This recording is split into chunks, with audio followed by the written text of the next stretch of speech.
Capítulo 23. A Axel não estava na cabana, não estava nem mesmo na aldeia, mas não pense que isso não tinha um motivo. Na verdade, estava tão afastado da cabana armada pelo velho índio moicano apenas porque esse índio parecia ter os místicos e míticos domínios das antigas magias de lendas indígenas. Certo, ainda não parece uma boa resposta para explicar o porquê de um afastamento tão grande, e você tem razão em esperar uma explicação mais bem detalhada. Acontece que, após resolver tentar ajudar aqueles dois príncipes em situação tão importante ao reino, um mestre anão rabugento resolveu que não deixaria aqueles dois príncipes patéticos e atrapalhados, para usar um eufemismo, resolverem sozinhos qualquer que fosse a ameaça tão veemente a Arzalum, pois temia que o reino estivesse perdido de vez no caso. Por isso, resolveu ir com os dois para ver com os próprios olhos se a presença de um mestre anão não seria necessária. Certo, eu sei que ainda não é uma boa explicação e não respondeu nada, mas vamos chegar lá. Atente para o fato de que a comitiva não era formada apenas por dois príncipes, mas também por um troll cinzento, e ambos os príncipes já haviam percebido o esforço sobre-humano que ambas as raças faziam para não se atacar até a morte. Tomando com base essa informação e levando em consideração que o velho índio moicano Dulan explicou que a parte mais importante de uma transferência de éter era a concentração, então imagine o quão afastados precisavam estar um do outro. Agora sim, espero que esteja satisfeito com a explicação dada para o porquê de um troll estar tão longe, além de onde os sentidos naturais do mestre anão pudessem alcançá-lo. Já repararam que anão é escrito com A minúsculo e mestre anão com M e A maiúsculos? Que curioso! Apesar de se sentir incomodado apenas com a existência daquele ser, Mestre Zangado ainda conseguiu relaxar o suficiente para ser guiado pelas palavras na língua Erdin do velho moicano e assim atingir o estado necessário à transferência de matéria, chamada pelos sábios de teletransporte e pelos moicanos de transferência de éter, e você pode chamar do que bem quiser. Meia hora depois, a Axel Branford e o troll cinzento Moonwarkstone entraram em uma cabana vazia, sem o mínimo vestígio da dupla anão e homem-sapo que deveria ou não estar ali. Na verdade, não havia vestígio para o humano, tão limitado em seus sentidos. Para o troll cinzento, aquele cheiro do velho mestre anão ainda estava lá, e ele podia senti-lo, mas também podia ignorá-lo. Um problema esbarrava ali. Muralha. O troll não conseguia entender o Erdin, nem com muita boa vontade. A mente não conseguia se abrir o suficiente e entender que era possível se comunicar por uma língua em que as palavras não precisavam se unir harmonicamente para formar uma frase, porque cada uma tem uma vibração própria e assim um sentido. Se isso gera algo não tão fácil para uma mente humana, imagine então para de um troll. Mas no fim, acabou dando certo, pois a Axel descobriu que, para seres como Muralha, era ainda mais fácil entender o Erdin. Isso porque as mentes mais limitadas não procuravam buscar exatamente nenhum artifício para impedir esse entendimento, como era típico da mente humana. Muralha não precisaria abrir ou ordenar que sua mente não se fechasse. Ele simplesmente não ordenava nada e deixava que tudo acontecesse. Talvez não conseguisse falar em Erdin, mas isso era o menor dos problemas. O importante é que ele compreendia sua intenção. Fechai os olhos, iniciou o índio. O príncipe se encontrava em posição de lótus. Relaxai o corpo e esvaziai a mente. Neste momento não existe reino nem coroa, não existe eu, não existe nós, não existe nada. E vós, neste momento, fazeis parte disso. Começa relaxando as pernas, os músculos devem se descontrair. Relaxa o abdômen e o tronco. Deixa que os ombros se soltem. Inspira, expira e aproveita ao máximo tua respiração. Agora, relaxa o pescoço, descontrai a face, retira as preocupações da testa. tu não possuis mais um corpo físico neste momento. Entende que tu não és feito de carne, mas de uma energia semidivina. Entende que tu és éter. Apenas visualiza o local onde queres estar e vê, então, à tua frente um portal. Vê que ele tem o teu tamanho e, através dele, tu podes ver o local aonde queres chegar. Tu ainda tens a consciência de que tanto tu quanto o portal são feitos de éter e, portanto, tu és ele e ele é tu.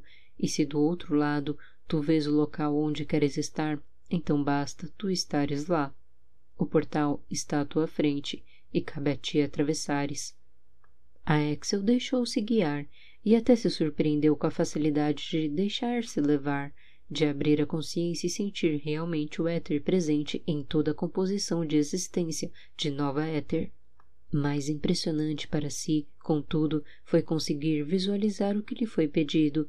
Viu o portal se abrindo, exatamente como nas histórias que os bardos contam sobre viajantes e feiticeiros, e atravessou-o quando lhe foi dado o livre-arbítrio, a lei por meio da qual o semideus criador não precisa ir pessoalmente ao mundo e resolver seus grandes problemas. Não há interferência, pois há liberdade de escolha das raças que andam pela terra, ou pelos céus, ou no fundo dos oceanos. Ser bom ou ruim se traduz numa escolha de cada ser individual, e o caminho aonde seus atos o levarão é bem claro. Por isso, o direito de escolha. E, por isso, o bem e o mal vivem em disputa por seus pontos de vista. Mas quando a Axel Branford terminou de mentalizar essas imagens, já não havia mais índio, ou cabana, ou vazio. Estava sim, em uma estrada, na madrugada escura, vendo alguns metros à frente sua nova comitiva. Podia ver Andrane, e alguns quilômetros à frente, e entendeu que até onde o moicano podia levá-lo, sem se esgotar por completo, ou ao menos foi o que achou. Mas estava satisfeito. Não havia mais um mamute de guerra adolescente para levá-los, posto que ele duvidava mesmo que alguém conseguisse explicar ao mamute como abrir a mente. Teriam de andar, mas pela manhã chegariam à cidade, e não tinha palavras para descrever o que estava vivendo, e assim, como para um mamute, a Axel não via como transcrever Erdin para uma águia-dragão, e ordenou que Tuane viajasse pelos céus, na direção de Andrane, sem olhar para trás. Ordenou apenas que alcançasse sua velocidade máxima, e isso queria dizer algo muito acima do que um humano possa imaginar. Foi inicialmente lembrando e pensando em sua águia-dragão que a Axel Branford olhou para o céu, e quando reconheceu os brilhantes astros naquele breu, os pensamentos divagaram e ele teve a certeza de que estava na estrada entre sua cidade capital e metropolita. E digo isso porque o príncipe sorriu e reconheceu a estrela que via de uma maneira única daquele ângulo naquela estrada. Porque ela o fez lembrar-se de Maria Hanson. No céu daquela madrugada, a estrela Blake brilhava mais forte que todas as outras. Capítulo 24. Amanheceu. Era o dia da água, um dia de intensa atividade comercial, talvez o mais intenso entre todos os 5, nesse sentido. Nos dias em que as cidades estão sob estado de sítio, o comércio gera lucros bem inferiores aos dos dias normais, mas isso não quer dizer que se trabalhe menos em dias anormais do que em dias cotidianos. Quem sustenta uma família com o próprio suor sabe o valor e o esforço exigidos em um dia de trabalho. Entretanto, enquanto aquelas pessoas armavam suas barracas ou abriam seus negócios no centro comercial da cidade, elas jamais poderiam imaginar que estavam acordando para um dia histórico, um desses dias que ficariam registrados nos livros e seriam estudados com detalhes em anos mais tarde na Escola Real do Saber. Naquele momento, nenhuma delas tinha a exata noção do que estava acontecendo realmente, nem poderiam. O fato de Coração de Crocodilo ter raptado de uma só vez a princesa Branca e a rainha Rosália, antes que partissem para o reino de Estália, para qualquer uma daquelas pessoas não passaria de um suposto boato, e ninguém acreditaria, se você tentasse convencê-los que seu poderoso rei estava deixando de ser um homem são para se tornar um homem que caminhava nas raias da insanidade. Na verdade, acho que ririam bastante e diriam que o louco é você, e talvez fosse melhor que começassem o dia assim, pois nesses casos a ignorância era uma bênção.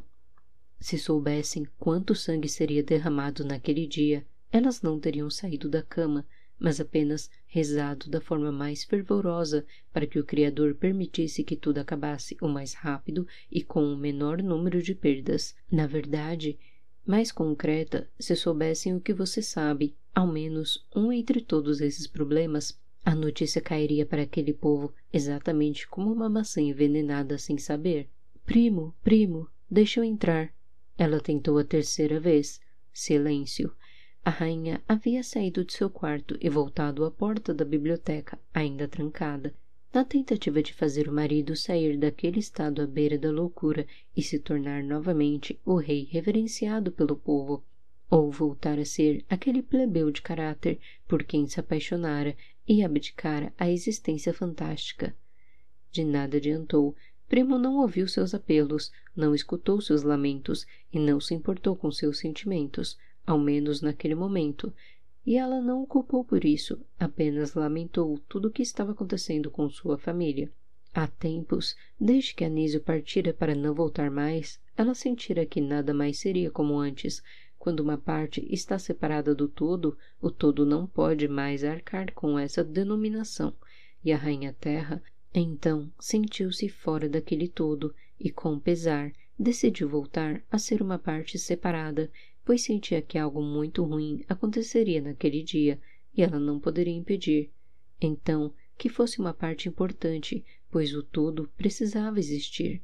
Se pudesse ver através das paredes, a Rainha Terra teria visto seu esposo, Primo Branford, sentado na mesma posição desde a madrugada anterior, ainda com a carta na mão, ainda com pensamentos de culpa, ainda com dúvidas terríveis assolando-lhe por completo, ainda à beira da loucura, buscando uma razão que o mantivesse de mãos dadas com a sanidade. Não a alcançara, porém, e seu estado físico, expressando exaustão e estafa, era a prova perfeita disso. Já havia relido aquelas linhas do pergaminho macabro mais vezes do que o número de livros existentes naquela biblioteca, mas o fez uma vez mais. Queria salvar ao menos uma vida inocente que fosse. Impressionante como isso parecia ser tão importante para ele. Acho que posso afirmar, sem erro, que era esse desejo que o mantinha ainda vivo e barrava a loucura completa que tentava lhe invadir a mente, como uma minhoca querendo invadir a terra. Por outro ponto de vista, penso que talvez fosse sim a própria loucura tentando sair de dentro de seu ser, como um verme eclodindo de sua casca. Mas minha opinião não importa nesse momento, nem em nenhum outro. O novo dia seria importante demais para aquele rei, aquela rainha e todo o reino, para que eu perca tempo com minha opinião. Como posso ficar a tagarelar quando deveria dizer que o rei não se viu só naquela imensa sala de biblioteca? E se o que vira era ou não alucinação? E se a que estou me referindo é ou não a manifestação física da loucura mental que assolava o maior dos monarcas, nem vou julgar e deixarei com você a decisão. O rei viu uma mulher de vermelho olhando para ele, sem alegria alguma, pela segunda vez, e uma sensação de preocupação o invadiu, como a de um aldeão que está a quilômetros de casa e se lembra que esqueceu de apagar a lenha da fogueira antes de sair. O vestido da dama era vermelho e a expressão triste, tanto que não parava de chorar e tinha os olhos inchados. Rei Primo não tinha como saber, mas aquela mulher nunca havia chorado, nem se sentido tão triste em toda a existência quanto naquele momento, e era fácil entendê-la nesse sentido, ao menos, porque ela podia reparar no rosto de Primo Branford e visualizar seu destino. Não era todos os dias que chorava com ela um rei. Capítulo 25. O alarme tocou na torre de observação da entrada da cidade de Andraine. Claro, Era um momento muito incomum na história daquele reino. Raro era o dia em que chegava à entrada da cidade uma comitiva composta por um príncipe, um anão, um troll cinzento e um homem híbrido de leproso com pedaços de pele humana, crosta de feridas expostas e grotesca simbiose de pele anfíbia.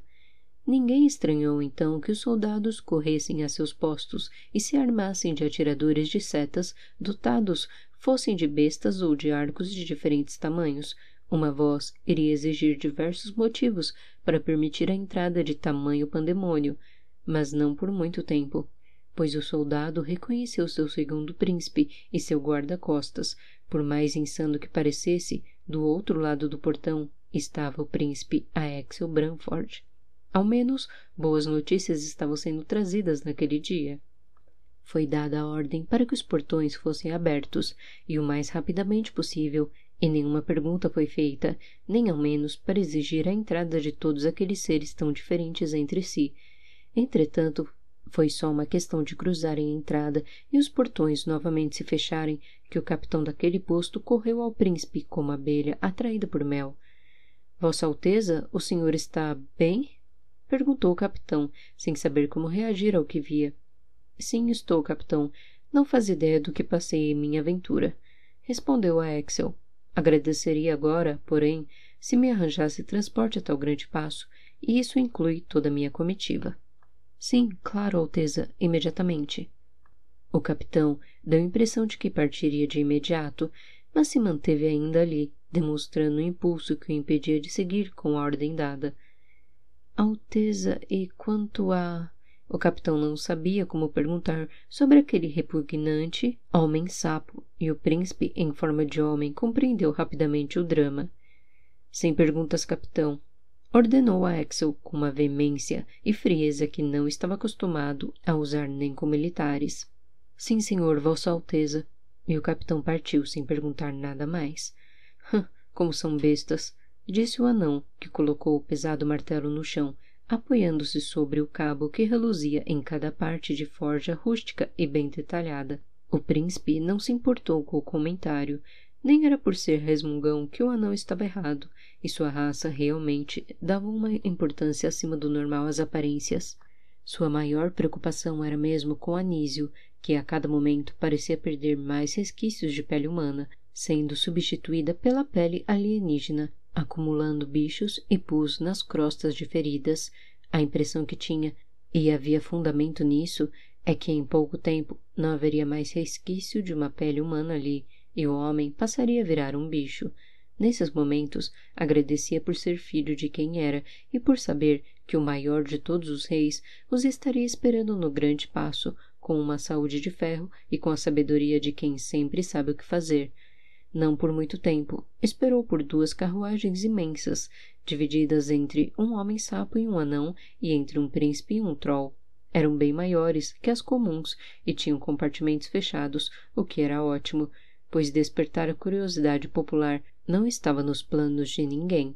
Logo, a comitiva partiu, e se escapou da curiosidade do povo, não o fez da curiosidade dos soldados, tão humanos quanto a gente do povo.